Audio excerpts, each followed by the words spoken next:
What is solitude? Like, some initial thoughts are like, oh, solitude confinement, in prison. Others like, oh, I'm gonna be in a cave. I'm gonna meditate for a cave alone. That's not solitude, though. At least that's not what I mean by solitude. Solitude is about being alone. And you may say, oh, then that means I've been in solitude for like a long time because, I've been alone. No, you haven't. Solitude is about being truly alone. Away from your electronics, away from your phone, from distractions. Solitude is about being truly alone, but you're not really alone. It's about being alone externally, but being with your thoughts. Solitude is a time for contemplation, confrontation, and transformation. You are confronting yourself. You are thinking and changing yourself. You're reflecting on yourself. That's why monks go into solitude. It is to reflect, contemplate, meditate, all of these. And from this, you can transform yourself. Why do you need solitude? Because you will become better than you ever will be. By giving yourself dedicated time to reflect on yourself, being truly alone, reflecting on anything really, your behaviors today, what you could have done to improve, mistakes you made yesterday, thoughts you have about the future, like maybe like future actions that you want to do or maybe don't want to do anymore now that you've thought about them.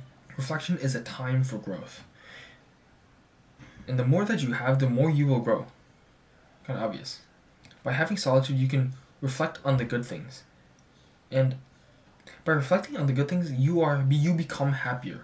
Like, there are scientific papers published, peer-reviewed, that say, or that prove that by reflecting on what you did good in a day, what you're grateful for in a day, you'll become grateful. Or you'll become more grateful. You'll become more happy.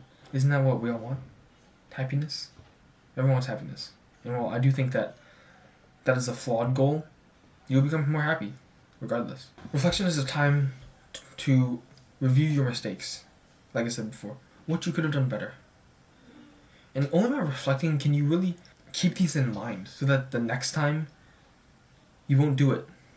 Or you might do it, but the next time after that you might not. And that's what makes you grow. You reflect on the mistakes, because if you just make mistakes and you don't reflect on it, it's like, okay, you're bound to repeat the same mistakes again. It's like studying a certain way for an exam. It's like studying for an exam. You fail it. It's like, oh, whatever. You study exactly the same way, and then you fail it again. You didn't reflect.